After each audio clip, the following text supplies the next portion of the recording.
집을 한 번이라도 팔아보신 분들은 제 말에 정말 공감하실 겁니다. 이 집이 확실히 안녕하세요. 세비티입니다.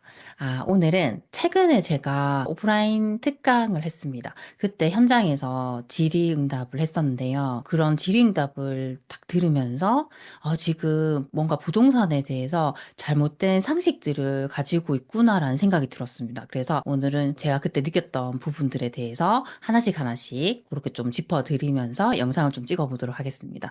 우선 첫 번째로 말씀드리고 싶은 부분은요. 신축이면 무조건 좋은 걸로 아시는 분들이 많습니다.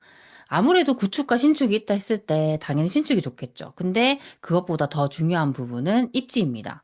한 분이 질문을 저한테 하셨는데 어떤 내용이었냐면 한 곳은 역세권에 있는 구축이고 한 곳은 비역세권에 있는 신축이라 하셨습니다. 이럴 경우에 어떤 것이 더 좋으냐? 라는 질문이셨습니다. 그러니까 더 좋으냐라는 것은 내가 샀을 때 어떤 아파트가 더 상승 여력이 있느냐 그런 의미라고 저는 생각합니다. 결국에는 어떤 아파트를 사느냐 그것에 따라 조금 차이가 날 수 있겠지만 그리고 전반적인 좀 부분을 봤을 때는요. 이 상품성보다는 이 입지가 더 중요하다는 거죠. 여기는 서울시 동대문구인데요. 최근에 제가 이제 임장을 다녀온 동네입니다. 그래서 좀 말씀드리려고 하는데요. 서울시 동대문구 전농동에 보면 레미안 크레이시티라는 아파트가 있습니다. 요 아파트에서 여기 보면 제일 가까운 역이 1호선 수인분당선 청량리역입니다. 여기 청량리역까지는요, 도보로 9분이면 갈 수 있어요. 근데 여기 보시면 세대수는 2397세대고요. 연식이 2013년에 준공이 된 10년이 넘은 구축 아파트입니다. 그쵸?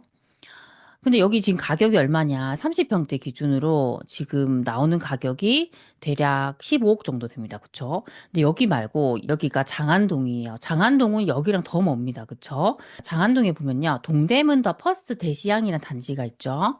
여기가 2019년식이죠. 상대적으로 신축이죠. 그런데 가격이 10억 정도란 거죠. 여기랑 멀어질수록 가격이 떨어지고 있다라는 걸 알 수 있습니다. 그쵸? 그래서 결국에는 중요한 게 상품성보다는 입지라는 얘기죠. 아까 처음에 보여드렸던 레미안 크레시티라는 단지 같은 경우는 연식이 더 오래됐음에도 불구하고 가격이 아까 보여드린 단지들보다 더 높다는 거예요. 결국에는 그게 입지에 대한 부분이 훨씬 크다라는 부분입니다. 그쵸? 우리가 보실 때 뭐 신축이냐 구축이냐도 판단할 수 있지만 그것보다 더 중요한 부분은 입지라는 것을 꼭 아셨으면 좋겠습니다. 그리고 두 번째는요.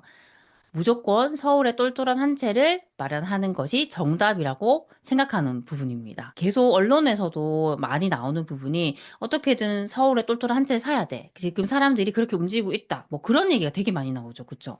근데 이게 모든 경우에 정답은 아니라는 겁니다. 이 부분도 어떤 분이 저한테 질문하셨어요. 그 질문의 내용이 뭐였냐면 이분 같은 경우는 현재 화성시 동탄 신도시에 신축 아파트 하나를 갖고 계시고요. 그리고 수원에 또 신축 아파트 하나를 더 갖고 계셨어요. 두 개 아파트를 갖고 계셨는데요. 이분이 저한테 어떤 질문을 하셨냐면 이 두 개를 다 팔고 서울에 한 채를 사고 싶다. 정말 그렇게 해도 될까요? 라는 얘기를 하더라고요. 근데 이게 무조건 정답은 아니라는 거죠. 그러니까 이게 더 디테일하게 제가 이분이 기존에 갖고 있는 아파트를 언제 얼마의 가격에 매수했고 그거에 따라서 제가 조금 더 디테일하게 상담 드릴 수 있지만 현장에서 제가 말씀드린 부분이기 때문에 큰 틀에서 설명을 드렸는데요. 중요한 부분은 뭐냐면 그래도 내가 지금 좀 괜찮은 걸 갖고 있잖아요.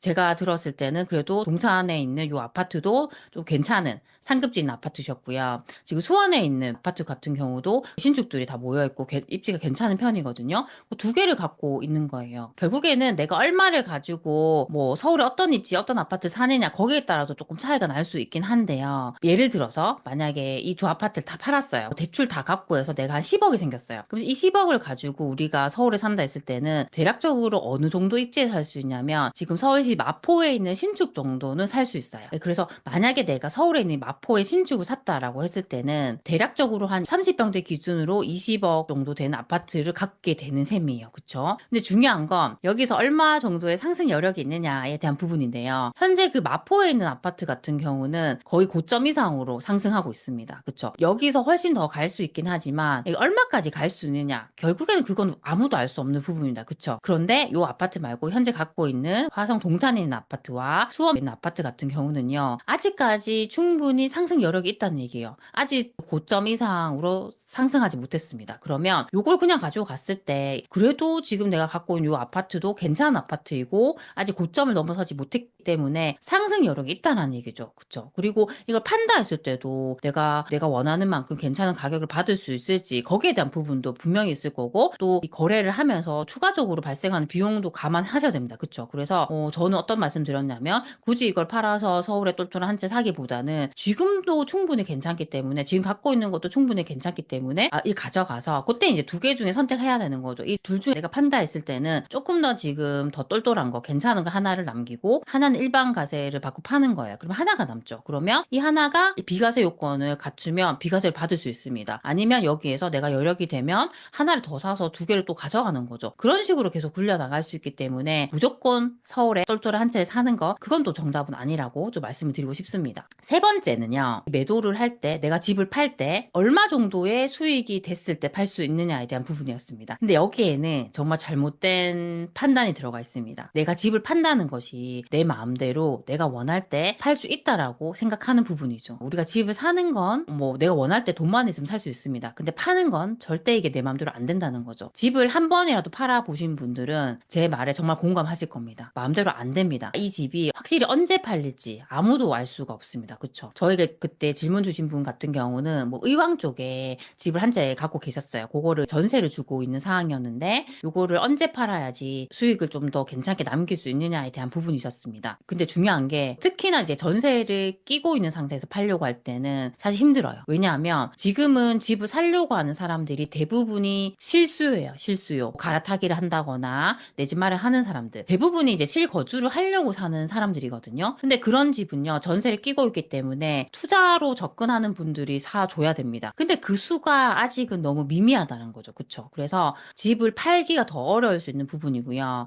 요즘에 보면 대부분 지역들이 전세가가 좀 올라가는 곳들이 많아요. 그러면 만약에 지금 새로 전세를 맞추면 전세가 뭐 4억 정도인데 내가 갖고 있는 아파트 같은 경우는 전세를 뭐 3억 정도에 끼고 있다라고 하면 확실히 좀 불리하잖아요. 그쵸? 그러면 내가 아무래도 가격을 더 낮게 내놔야 될 수도 있고요. 그리고 세입자 입장에서 보면 내가 아직 기간이 남아 있잖아요. 살 수 있는 기간이 남아 있는데 뭐 갑자기 집주인이 집을 판다라고 하면 기분이 안 좋을 수도 있죠. 그러면 집을 판다 했을 때 집을 잘 안 보여주려고 할 수도 있습니다. 그쵸? 그런 여러 가지 상황들이 있기 때문에 힘들 수 있습니다. 그쵸? 그래서 우리가 전세를 주고 있는 집이라 했을 때는 아무래도 전세가 끝나는 기간에 팔게 되는 확률이 많습니다. 그쵸? 그래서 이게 내가 집을 파는 것은 내 마음대로 되는 영역이 아니다. 그렇게 조금 생각을 하셨으면 좋겠습니다. 오늘은 우리가 부동산에 대해서 좀 잘못 생각하고 있는 그런 좀 상식들, 그런 생각들에 대해서 제가 세 가지 정도로 좀 정리를 해드렸습니다. 우선 첫 번째는 신축이라고 무조건 좋은 게 아니다라는 부분이고요. 그리고 두 번째는 무조건 서울에 똘똘한 한 채를 사는 게 또 정답은 아닐 수 있다라는 부분이고요.